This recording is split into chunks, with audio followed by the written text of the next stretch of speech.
All right, let's take a look at countdown week 11 or 11 weeks.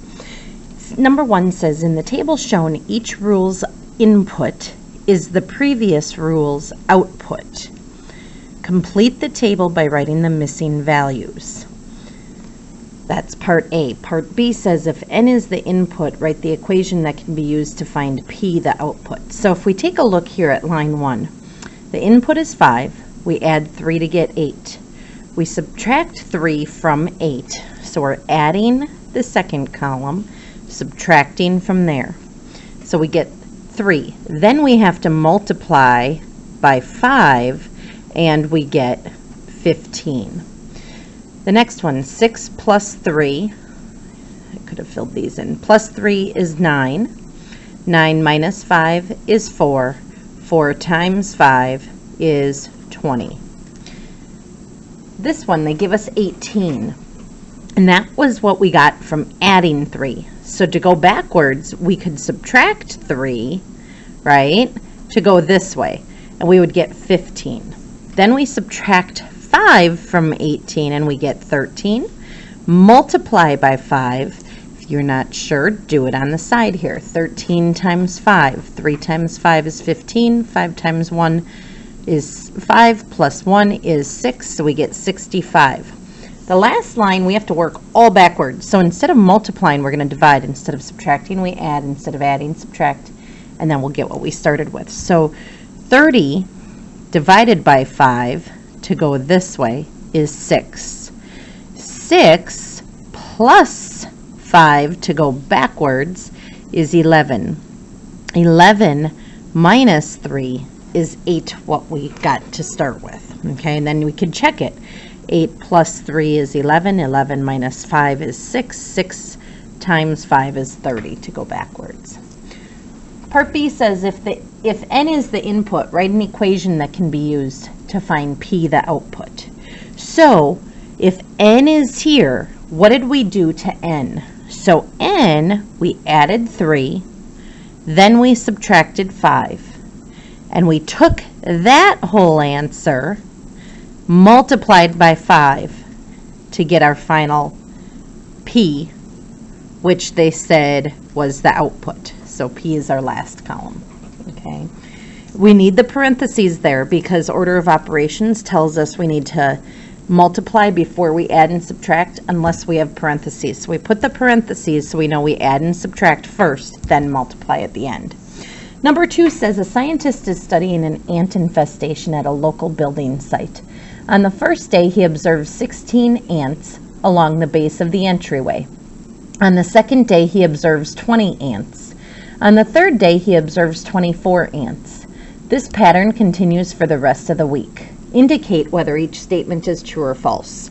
So if we make ourselves a little chart, we have the day and the ants. Okay. Day 1, it says 16 ants. Day 2 is 20 ants. Day 3 is 24 ants. The pattern continues the rest of the week, so day 4, 5, 6, and 7. And you'll notice our pattern each time, 16 up to 20 if we count up, 16, 17, 18, 19, 20, that's going up by 4. 20 to 24 is adding 4. So our pattern is going to go up by 4 each time, which ends up being our multiples of 4, 16, 20, 24, 28, 32, 36, 40. So now let's take a look. The first one, the number of ants is always a multiple of 4. Well, yep, we just said that, right? Okay. The rule for the number of ants, so that's true. The rule for the number of ants seen the next day is add 8. Nope, we got to keep adding 4 all the time, so that would be false because we're going to add 4. The number of ants is always a multiple of 8. Well, let's see here. Multiples of 8 would go 8, 16, 24, but nope, we got a 20, we got a 28. So nope, it's not always a multiple of 8. It's always a multiple of 4, okay? The number of ants is always a multiple of 2. Well, if we count it by twos, 2, 4, 6, 8, 10, 12, 14, 16, 18, 20, 22, 24, 26, 28, 30, 32, 34, 36, 38, 40. Yes, it is always a multiple of 2. How about the total number of ants for the week is a multiple of 4?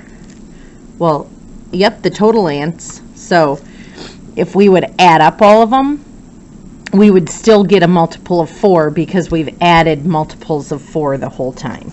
Okay, let's take a look at the back side.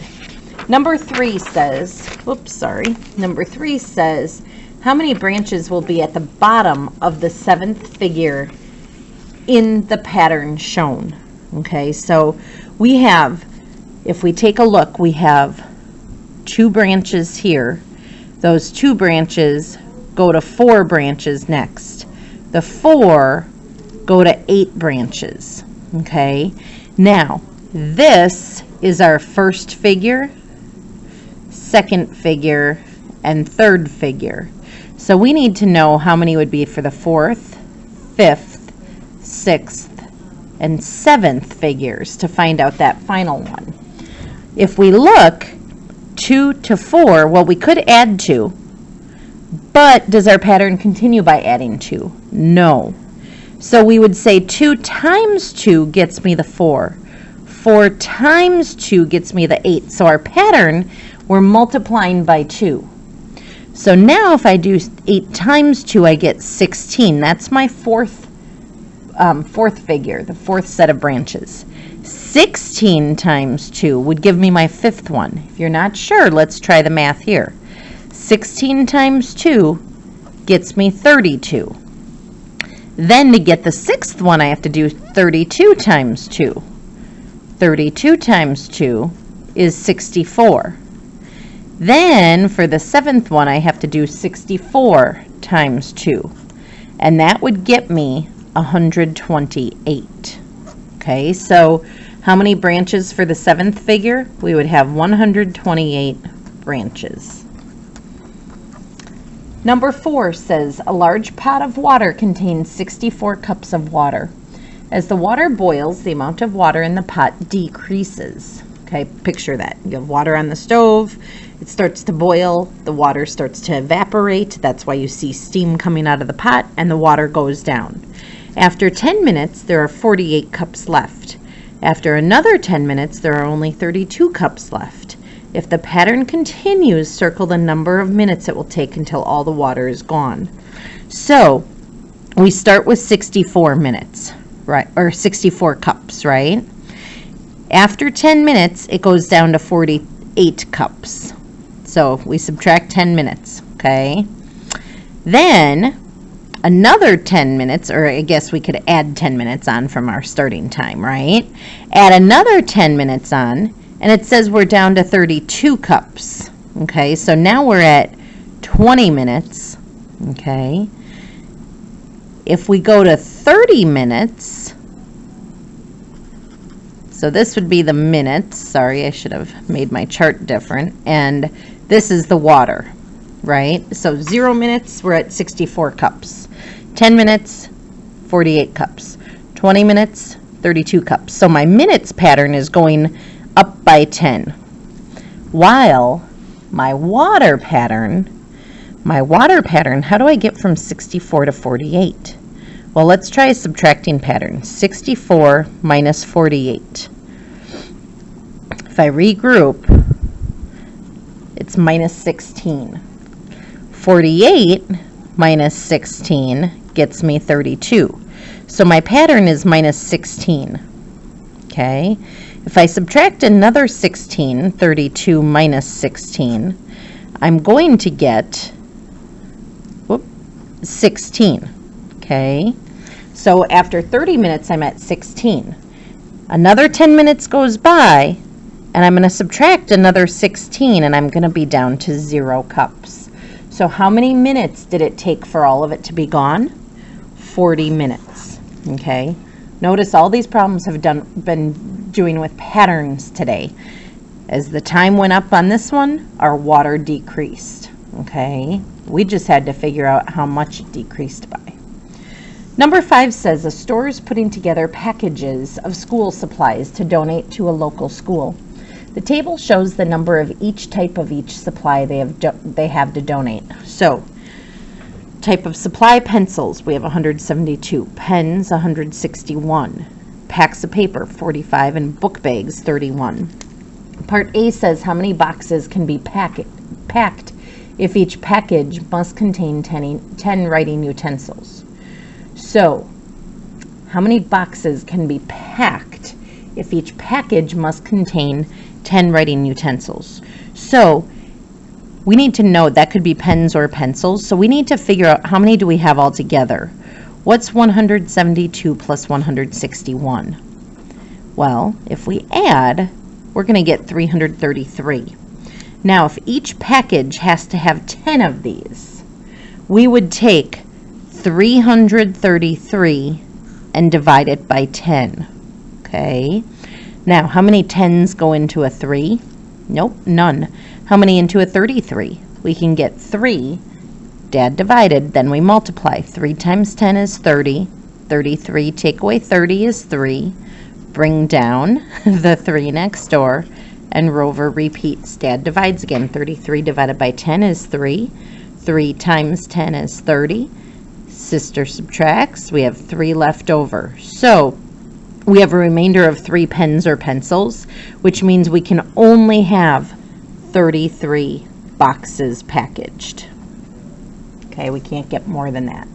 Then part B says, if each package will be put into a book bag, are there enough book bags to fit the answer?